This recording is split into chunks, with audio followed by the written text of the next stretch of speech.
Tanggal 1 Februari 2025, warga Indonesia dikejutkan dengan keanehan dari Google Finance.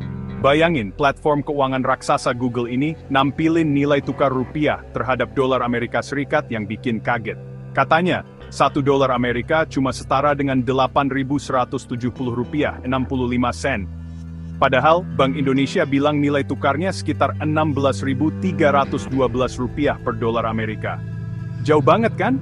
Gara-gara kesalahan ini, warga Indonesia serasa diajak nostalgia ke awal tahun 2000-an, waktu nilai tukar rupiah masih rendah.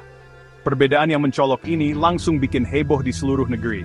Media sosial pun ramai dengan perbincangan, meme lucu, dan tangkapan layar yang nunjukin kesalahan Google Finance. Ada yang menanggapinya dengan candaan, tapi ada juga yang khawatir tentang kredibilitas informasi keuangan di internet. Kejadian ini langsung jadi perbincangan hangat, sampai-sampai memicu pertanyaan tentang gimana bisa kesalahan sebesar ini terjadi. Nggak cuma itu, kejadian ini juga bikin kita mikir lagi tentang peran teknologi di bidang keuangan, dan pentingnya memeriksa informasi dari berbagai sumber. Media sosial Indonesia langsung gempar gara-gara kesalahan Google Finance ini. #dolar mendadak murah jadi trending di X, yang dulu namanya Twitter. Banyak yang nge-share tangkapan layar dan komentar-komentar kocak. Ada yang bercanda, akhirnya bisa beli barang impor. Ada juga yang nostalgia masa-masa rupiah perkasa. Tapi di balik candaannya ada juga yang khawatir. Banyak yang quote kalau kesalahan ini bakal berdampak buruk. Terutama buat individu dan bisnis, yang bergantung sama informasi nilai tukar yang akurat. Kejadian ini jadi pengingat keras kalau informasi yang salah di era digital bisa bahaya banget. Gak cuma itu, kejadian ini juga memicu kecemasan tentang kondisi ekonomi Indonesia. Rupiah sendiri udah melemah sekitar 1,06% terhadap dolar Amerika sejak awal tahun 2025. Kesalahan Google Finance, meskipun cuma sementara, malah bikin kekhawatiran ini makin menjadi-jadi. Orang-orang jadi sensitif sama fluktuasi nilai tukar dan dampaknya ke kehidupan sehari-hari. Jadi reaksi publik ke kejadian ini campur aduk deh, antara lucu-lucuan sama khawatir.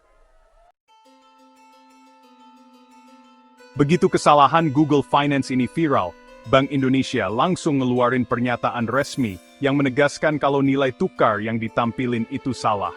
Pak Ramdan Denny Prakoso, Kepala Departemen Komunikasi Bank Indonesia, meyakinkan masyarakat kalau nilai tukar yang benar tetap Rp16.312 per dolar Amerika. Google Indonesia juga mengakui kesalahan mereka, dan bilang kalau masalahnya ada di penyedia data pihak ketiga. Mereka juga janji bakal segera memperbaikinya, dan nampilin informasi nilai tukar yang akurat. Sayangnya, Google nggak ngasih penjelasan detail tentang masalah di penyedia data mereka, atau langkah-langkah pencegahan biar kesalahan kayak gini nggak terjadi lagi. Nah, karena nggak ada penjelasan yang jelas, banyak yang berspekulasi tentang penyebab kesalahannya. Ada analis yang bilang kalau Google mungkin pakai data lama, makanya nilai tukarnya Rp8.170.65. Kayaknya sih angka tahun 2009 dulu. Ada juga yang curiga kalau ini gara-gara kesalahan teknis, atau bahkan ulah hacker, meskipun nggak ada bukti yang mendukung klaim ini. Pak Ibrahim As-Suwaibi, seorang pakar pasar valuta asing, bilang kalau kesalahan ini mungkin terjadi karena miskomunikasi antara layanan keuangan Google dan bank data mereka. Kejadian ini bikin banyak pihak nuntut Google buat lebih transparan dan bertanggung jawab, terutama dalam hal informasi keuangan yang sensitif. Google sendiri cuma bilang lagi ngecek dan belum ngasih penjelasan detail. Jadi banyak yang masih ragu sama keandalan platform keuangan mereka. Kejadian Google Finance ini jadi pengingat penting tentang betapa pentingnya kepercayaan di dunia yang serba digital ini. Kita makin bergantung sama platform online buat cari informasi keuangan, makanya kesalahan kecil pun bisa berakibat fatal. Kejadian ini ngingetin kita buat lebih hati-hati dan selalu cek informasi dari berbagai sumber, terutama sebelum ngambil keputusan keuangan. Penting banget buat ngecek ke lembaga keuangan terpercaya dan sumber resmi buat mastiin keakuratan nilai tukar dan data keuangan penting lainnya. Nggak cuma itu, kesalahan Google Finance juga bikin kita mikir tentang ketergantungan kita sama penyedia data pihak ketiga dan potensi risikonya. Teknologi terus berkembang di bidang keuangan. Makanya penting banget buat punya sistem dan protokol yang kuat, biar data keuangan tetap akurat dan terpercaya.